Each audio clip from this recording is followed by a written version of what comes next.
우연히 두 번 겹치면 그게 우연이가. 도준이 투자한 곳은 코다브라라는 곳이라. 진동기가 벌인 짓을 알게 된 진영기는 자신의 운전기사를 맡은 하인석 대리가 당신의 위기, 나의 기회. 사회 장기판의 주인이 도준이가 결국 갖고 싶은 건 순양이다.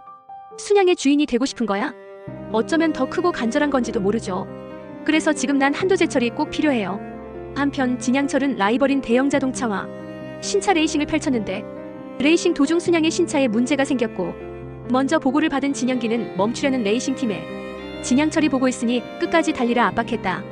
결국 그 때문에 순양 신차는 전복 사고가 났고 라이벌 그룹이 지켜보는 가운데 진양철의 자존심에 제대로 스크래치가 난다. 진영기는 뒤늦게 기자들이 기사를 실지 못하게 수습했다며 나타났지만 진양철은 후계자란 놈이 그게 최선이냐며 뺨을 때려 분노를 표출했다. 이후 진양철은 신차 발표회장에 나타나지 않았고 진영기는 진양철 없이 행사를 진행하려 했지만 도준이 그건 안 된다 막아서며 모셔오겠다 한다.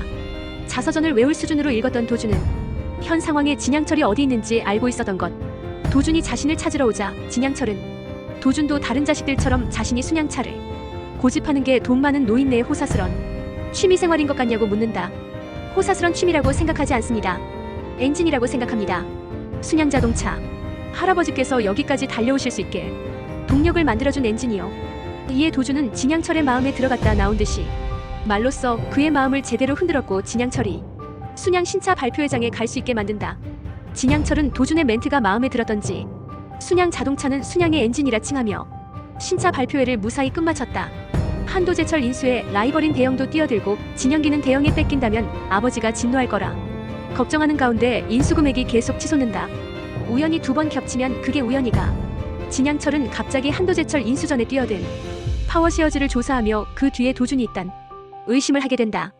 도준이 자신의 아버지를 따라간 그곳도 뉴욕이고 파워쉐어즈 회사도 뉴욕에 있으니 그래서 도준에게 의미심장한 경고를 날렸다.